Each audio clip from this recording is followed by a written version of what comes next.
ಅಸ್ಥಿ ವಿಸರ್ಜನೆ ಹೆಸರಲ್ಲಿ ಮಂಡ್ಯ ಜಿಲ್ಲೆ ಶ್ರೀರಂಗಪಟ್ಟಣದ ಶ್ರದ್ಧಾ ಕೇಂದ್ರದಲ್ಲಿ ಅಕ್ರಮ ಸುಂಕ ವಸೂಲಿ ನಡೆಯುತ್ತಿದೆ ಎಂಬ ಗಂಭೀರ ಆರೋಪ ಕೇಳಿಬಂದಿದೆ. ಸಾವಿನ ನೋವಿನಲ್ಲಿದ್ದ ಕುಟುಂಬಗಳನ್ನೇ ಗುರಿಯಾಗಿಸಿ ನಿಗದಿ ಮಾಡಿದ ದರಕ್ಕಿಂತ 5 ಪಟ್ಟು ಹಣ ವಸೂಲಿ ಮಾಡಲಾಗಿದೆ ಎಂದು ದೂರಲಾಗಿದೆ.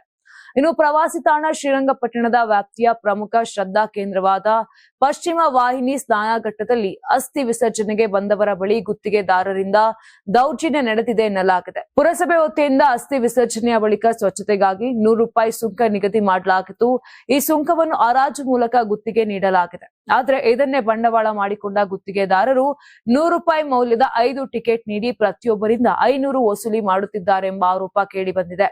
ಈ ಕುರಿತು ಸಾರ್ವಜನಿಕರು ಪಟ್ಟಣ ಪುರಸಭೆಗೆ ದೂರು ನೀಡಿದರು. ಅಧಿಕಾರಿಗಳು ಸಬೂಬು ಹೇಳಿ ಕ್ರಮ ಕೈಗೊಳ್ಳದೆ ಕಣ್ಮುಚ್ಚಿ ಕುಳಿತಿದ್ದಾರೆಂಬ ಆಕ್ರೋಶ ವ್ಯಕ್ತವಾಗಿದೆ. ಇದರಿಂದಾಗಿ ಗುತ್ತಿಗೆದಾರರು ಮತ್ತು ಕೆಲ ಅಧಿಕಾರಿಗಳು ಶಾಮೀಲಾಗಿರುವ ಸಾಧ್ಯತೆ ಬಗ್ಗೆ ಅನುಮಾನಗಳು ವ್ಯಕ್ತವಾಗುತ್ತಿವೆ. ಅಕ್ರಮ ದಂಧೆಗೆ ತಕ್ಷಣ ಕಡಿವಾಣ ಹಾಕಿ ನೋವಿನಲ್ಲೇ ಶ್ರದ್ಧಾ ಕೇಂದ್ರಗಳಿಗೆ ಬರುತ್ತಿರುವ ಕುಟುಂಬಗಳ ರಕ್ಷಣೆಗೆ ಸರ್ಕಾರ ಮಧ್ಯ ಪ್ರವೇಶ ಮಾಡಬೇಕು ಅಂತ ಸ್ಥಳೀಯರು ಆಗ್ರಹಿಸಿದ್ದಾರೆ.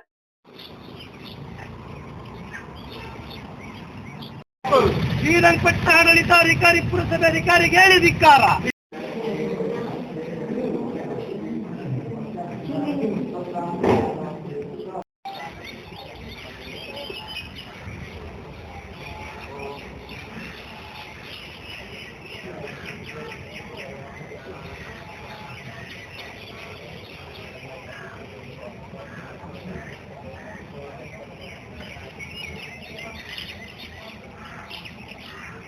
Karnataka TV leader awards 2025 best MLA nomination ಹಳೆ ಮೈಸೂರು ವಿಭಾಗ ಡಾಕ್ಟರ್ ರಂಗನಾಥ್ ಕುಣಿಗಲ್ ಕ್ಷೇತ್ರ, ಸುರೇಶ್ ಗೌಡ ತುಮಕೂರು ಗ್ರಾಮಾಂತರ ಕ್ಷೇತ್ರ, ಸಿಎನ್ ಬಾಲಕೃಷ್ಣ ಶ್ರವಣಬೆಳಗೊಳ ಕ್ಷೇತ್ರ, ಗಣಿಗ ರವಿಕುಮಾರ್ ಮಂಡ್ಯ ಕ್ಷೇತ್ರ, ದರ್ಶನ್ ಪುಟ್ಟಣಯ್ಯ ಮೇಲುಕೋಟೆ ಕ್ಷೇತ್ರ, ಡಿ ರವಿಶಂಕರ್ ಕೆಆರ್ ನಗರ ಕ್ಷೇತ್ರ, ಕೆಎಚ್ ಪುಟ್ಟಸ್ವಾಮಿ ಗೌಡ ಗೌರಿಬಿದನೂರು ಕ್ಷೇತ್ರ, ಸಿಮೆಂಟ್ ಮಂಜುನಾಥ್ ಸಕಲೇಶ್ಪುರ ಕ್ಷೇತ್ರ, ಮಂತರ್ ಗೌಡ ಮಡಿಕೇರಿ ಕ್ಷೇತ್ರ, ಜಿಡಿ ಹರೀಶ್ ಗೌಡ ಹುಣಸೂರು ಕ್ಷೇತ್ರ, ಸಮೃದ್ಧಿ ಮಂಜುನಾಥ್ ಮುಳಬಾಗಿಲು ಕ್ಷೇತ್ರ, ಪ್ರದೀಪ್ ಈಶ್ವರ್ ಚಿಕ್ಕಬಳ್ಳಾಪುರ ಕ್ಷೇತ್ರ.